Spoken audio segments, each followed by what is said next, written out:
ആൽപ്പൻ കിച്ചന്റെ പുതിയ എപ്പിസോഡിലേക്ക് എല്ലാവർക്കും സ്വാഗതം. ഇന്ന് ഞാൻ വന്നിരിക്കുന്നത് നല്ലൊരു ഗോതമ്പ് ഹൽവയുടെ റെസിപ്പിയുമായിട്ടാണ്. വായിലിട്ടാൽ അലിഞ്ഞു പോകുന്ന രീതിയിൽ നമ്മൾ ബേക്കറിയിൽ നിന്നൊക്കെ വാങ്ങുന്ന അതേ ടേസ്റ്റിലും കളറിലും നമുക്ക് വീട്ടിൽ തന്നെ നല്ല അടിപൊളി ഒരു ഗോതമ്പ് ഹൽവ തയ്യാറാക്കിയെടുക്കാം. ഈ ഒരു ഹൽവയുടെ പ്രത്യേകത എന്ന് പറയുന്നത് ഞാൻ ആർട്ടിഫിഷ്യൽ ആയിട്ടുള്ള കളറൊന്നും ഇതിൽ ഉപയോഗിച്ചിട്ടില്ല. അപ്പം നമുക്കിനി ഇതെങ്ങനെയാണ് തയ്യാറാക്കിയെടുക്കുക എന്നുള്ളതെന്ന് നോക്കാം. ഗോതമ്പ് ഹൽവ തയ്യാറാക്കാനായിട്ടുള്ള ഇൻഗ്രീഡിയൻസ് എല്ലാം ഞാൻ ഇവിടെ റെഡിയാക്കി വെച്ചിട്ടുണ്ട്. ഈ എടുത്തിരിക്കുന്നത് 1 കപ്പ് ഗോതമ്പ് പൊടിയാണ്. നമ്മുടെ സാധാരണ ആട്ടാപ്പൊടിയാണ് എടുത്തിരിക്കുന്നത്. ഞാനിപ്പോൾ ഈ അളവുകളെല്ലാം ഇതുപോലുള്ള മെഷർമെൻറ്റ് കപ്പിലാണ് എടുത്തിരിക്കുന്നത്. അപ്പോൾ ഇതിൽ 250 ml കപ്പിൽ 1 കപ്പാണ് ഈ ഗോതമ്പ് പൊടി എടുത്തിരിക്കുന്നത്. മെഷർമെൻറ്റ് കപ്പ് നിങ്ങൾക്ക് ഇല്ലാന്നുണ്ടെങ്കിൽ ഒരു കുഴപ്പമില്ല. നിങ്ങൾ സാധാരണ ഒരു ബൗളോ ഗ്ലാസ്സോ എടുത്തിട്ട് എല്ലാ അളവുകളും അതേ ഗ്ലാസ്സിൽ തന്നെ അളന്നെടുക്കാൻ ശ്രമിക്കുക. ഞാൻ ഈ എടുത്ത് വച്ചിരിക്കുന്നത് 2 കപ്പ് ഷുഗറാണ്. അതോടൊപ്പം 1/2 കപ്പ് ഷുഗർ ഈ ബൗളിൽ എടുത്തിട്ടുണ്ട്. അപ്പോൾ ഇത് നമുക്ക് രണ്ട് ആവശ്യത്തിനായിട്ടുള്ളതാണ്. അതുകൊണ്ടാണ് ഞാൻ സെപ്പറേറ്റ് എടുത്തിരിക്കുന്നത്. പിന്നെ നമുക്ക് കാരമലൈസ് ചെയ്യാനാണ് ഈ ഷുഗർ ഉപയോഗിക്കുന്നത്. അപ്പോൾ അതിന് വേണ്ടിയിട്ടുള്ള വെള്ളം വേണം. അപ്പോൾ അതിന് വേണ്ടിയിട്ട് ഞാനിവിടെ 1/4 കപ്പ് വെള്ളം എടുത്തു വെച്ചിട്ടുണ്ട്. ഫ്ലേവറിനായിട്ട് ഞാനിവിടെ ഒരു 10 ഏലക്ക പൊടിച്ചെടുത്തിട്ടുണ്ട്. ഏലക്കയുടെ പുറം തൊലി കളഞ്ഞിട്ട് ആ കുരു മാത്രം ഒന്ന് പൊടിച്ചെടുത്തിരിക്കുന്നതാണിത്. പൊടിച്ച ഏലക്ക ഉണ്ടെങ്കിൽ അതിൽ 1 ടീസ്പൂൺ എടുക്കുക. പിന്നെ നമുക്ക് വേണ്ടുന്നത് ആവശ്യത്തിനുള്ള കാഷ്യൂ. അതിന് അളവൊന്നുമില്ല, നിങ്ങൾക്ക് ഇഷ്ടമുള്ള അനുസരിച്ചിട്ട് എടുക്കാവുന്നതാണ്. പിന്നെ ഞാൻ എടുത്തിരിക്കുന്നത് നെയ്യാണ്. ഇപ്പോൾ എല്ലാവർക്കും അറിയാവുന്നതുപോലെ ഹൽവയ്ക്ക് അത്യാവശ്യം നെയ്യ് വേണം. ഞാനിവിടെ എടുത്തിരിക്കുന്നത് 1/2 കപ്പ് നെയ്യും അതോടൊപ്പം 2 ടേബിൾ സ്പൂണും കൂടിയാണ് ഈ എടുത്തിരിക്കുന്നത്. ആദ്യം നമ്മൾ എടുത്തു വെച്ചിരിക്കുന്ന ഗോതമ്പ് മാവ് ചപ്പാത്തിക്കൊക്കെ നമ്മൾ കുഴക്കില്ലേ, അതേ പരുവത്തിന് കുഴച്ചെടുക്കണം. ഇതിൽ ഉപ്പൊന്നും ആഡ് ചെയ്യരുത്. അതിനാവശ്യത്തിനുള്ള വെള്ളം കുറച്ച് ഒഴിച്ചു കൊടുത്തിട്ട് കുഴച്ചെടുക്കുക. മാവ് ഇപ്പോൾ ഞാനിവിടെ നന്നായിട്ടൊന്ന് കുഴച്ചെടുത്തിട്ടുണ്ട്. ഇനി നമുക്കിതിലേക്ക് വെള്ളം ഒഴിച്ചു കൊടുക്കണം. ഏത് കപ്പിലാണോ മാവ് അളന്നെടുത്തത് അതേ കപ്പിൽ 4 കപ്പ് വെള്ളം ഇതിലേക്ക് ഒഴിച്ചു കൊടുക്കുക. കണ്ടില്ലേ, ഇപ്പോൾ മാവ് കവർ ചെയ്ത് നിറഞ്ഞിട്ടാണ് വെള്ളം നിൽക്കുന്നത്. അപ്പോൾ ഇതുപോലെ വേണം ഉണ്ടാകാനായിട്ട്. ഇനി നമുക്കിതൊരു 3 മുതൽ 4 മണിക്കൂർ വരെ റെസ്റ്റ് ചെയ്യാനായിട്ട് മാറ്റി വെക്കാം. മാവ് റെസ്റ്റ് ചെയ്യാൻ വെച്ചിട്ടിപ്പോൾ 3 മണിക്കൂർ കഴിഞ്ഞിട്ടുണ്ട്. ഇനി നമുക്ക് ഈ മാവ് കൈകൊണ്ട് നല്ലോണം ഒന്ന് ഞെരടി ഇതിൻ്റെ പാല് മാത്രമായിട്ട് നമുക്ക് സെപ്പറേറ്റ് ചെയ്ത് എടുക്കണം. നിങ്ങൾക്ക് കഴിയുന്നത്ര നേരം ഇതുപോലെ കൈകൊണ്ട് നന്നായിട്ടൊന്ന് ഞെരടി കൊടുക്കുക. അപ്പം തന്നെ അതിൻ്റെ പാല് മാത്രം സെപ്പറേറ്റ് ആയിട്ട് വരും. ഇവിടെ ഞാനിപ്പം മാക്സിമം പാല് കൈകൊണ്ടൊന്ന് ഞെരടി എടുത്തിട്ടുണ്ട്. ഇനി നമുക്കിതൊന്ന് അരിച്ചെടുക്കാം. ഞാനിതൊന്ന് 2 പ്രാവശ്യം അരിച്ചെടുക്കാൻ പോവാണ്. ആദ്യം ഞാൻ ഇച്ചിരി വലിയ ദ്വാരമുള്ള അരിപ്പാണ് എടുത്തിരിക്കുന്നത്. രണ്ടാമത് കുറച്ചുകൂടി ചെറിയ ദ്വാരമുള്ള അരിപ്പിൽ കൂടെ ഒന്ന് അരിച്ചെടുക്കും.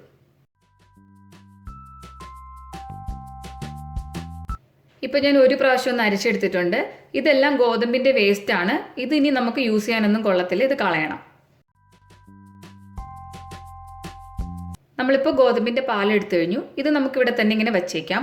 ആദ്യം നമുക്ക് 2 കാര്യങ്ങൾ ചെയ്തു വെക്കാം. കശുവണ്ടി ഒന്ന് റോസ്റ്റ് ചെയ്യാം, അതോടൊപ്പം ഷുഗർ ഒന്ന് കാരമലൈസ് ചെയ്തും എടുക്കാം. ആദ്യം നമുക്ക് കശുവണ്ടി ഒന്ന് ഫ്രൈ ചെയ്തെടുക്കാം. അതിനായിട്ട് ഞാനൊരു പാൻ അടുപ്പിൽ വെച്ച് അതൊന്നിപ്പോൾ ചൂടായിട്ടുണ്ട്. നമ്മൾ നേരത്തെ എടുത്തു വെച്ചിരുന്ന നെയ്യിൽ നിന്നും 2 ടേബിൾ സ്പൂൺ നെയ്യ് ഒഴിച്ചു കൊടുക്കുക. നെയ്യൊന്ന് ചൂടായി കഴിയുമ്പം കശുവണ്ടി ഇട്ട് കൊടുത്ത് ഫ്രൈ ചെയ്തെടുക്കാം. കശുവണ്ടി ഒന്ന് റോസ്റ്റായി വന്നിട്ടുണ്ട്. ഇനി നമുക്കിത് ഒരു പാത്രത്തിലേക്ക് മാറ്റി വെക്കാം. ഇനി നമുക്ക് ഷുഗർ ഒന്ന് കാരമലൈസ് ചെയ്യണം. അതിനായിട്ട് മറ്റൊരു പാത്രം ഞാൻ അടുപ്പിൽ വെച്ചിട്ടൊന്ന് ചൂടായിട്ടുണ്ട്. അതിലേക്ക് നമ്മൾ എടുത്തു വെച്ചിരുന്ന 1/2 കപ്പ് ഷുഗറും 1/4 കപ്പ് വെള്ളവും കൂടെ ഒഴിച്ചു കൊടുക്കാം. ഇനി ഇത് നന്നായിട്ടൊന്ന് തിളച്ചിട്ട് നല്ലൊരു ബ്രൗൺ നിറമാകുന്നത് വരെ നമുക്കൊന്ന് ഇളക്കി കൊടുക്കാം. ഷുഗർ നല്ലോണം കാരമലൈസ് ആയി വന്നിട്ടുണ്ട്. അപ്പം നിങ്ങൾ കാരമലൈസ് ചെയ്യുമ്പം ഈ ഒരു കളറിൽ വേണം ചെയ്തെടുക്കേണ്ടത്. അപ്പോൾ കളർ കുറഞ്ഞാലും നമ്മൾ ഹൽവയിലോട്ട് ചേർക്കുമ്പോൾ അത്ര കളർ തോന്നിക്കത്തില്ല. അപ്പോൾ എന്നാലൊട്ട് കരിയാനും പാടില്ല.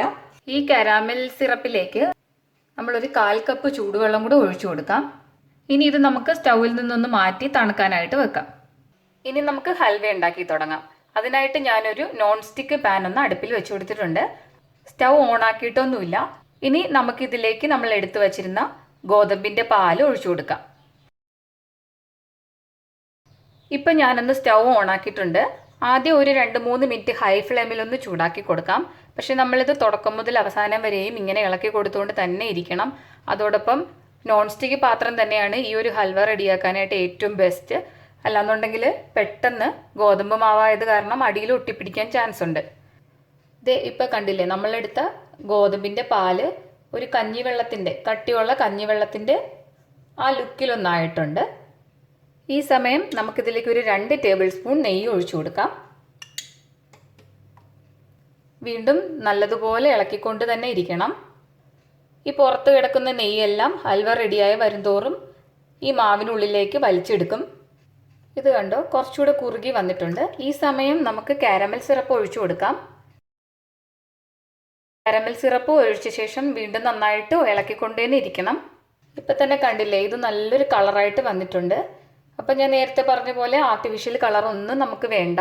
അല്ലാതെ തന്നെ നല്ല നാച്ചുറൽ ആയിട്ടുള്ള നല്ലൊരു ഹൽവ നമുക്ക് വീട്ടിൽ തയ്യാറാക്കി തന്നെ എടുക്കാൻ പറ്റും.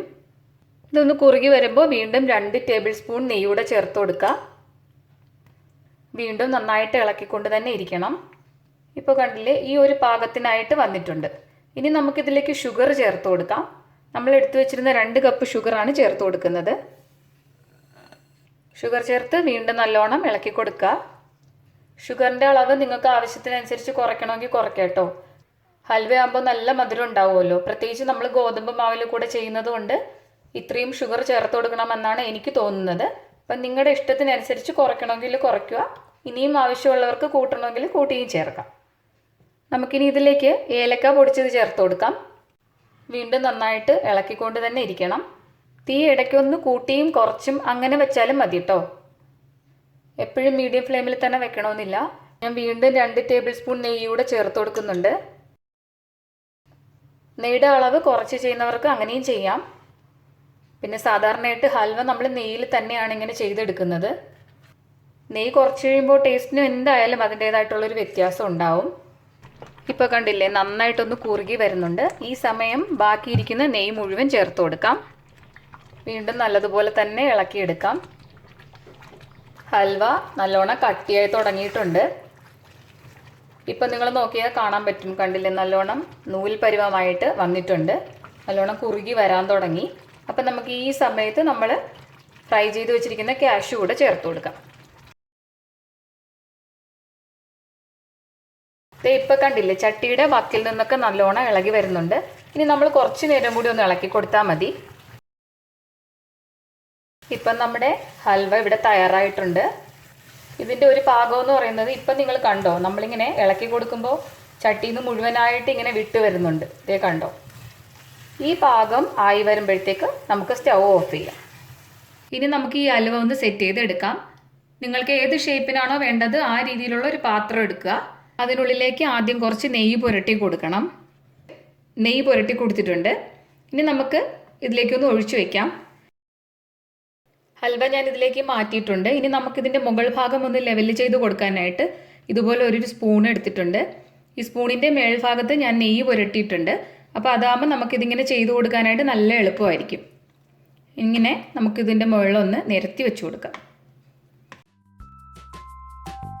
ഹൽവ ഞാനിവിടെ ഒന്ന് സെറ്റ് ചെയ്തെടുത്തിട്ടുണ്ട്. ഇനി ഇത് നമുക്ക് നല്ലോണം ചൂട് മാറിയിട്ട് വേണം കട്ട് ചെയ്യാൻ. അല്ലാന്നുണ്ടെങ്കിൽ നമ്മൾ കട്ട് ചെയ്യുമ്പോൾ വീണ്ടും നൂല് പോലെ തന്നെ ഇരിക്കും. അപ്പോൾ അത് ക്ഷമയോടുകൂടി തന്നെ തണുക്കാനായിട്ട് അനുവദിക്കുക.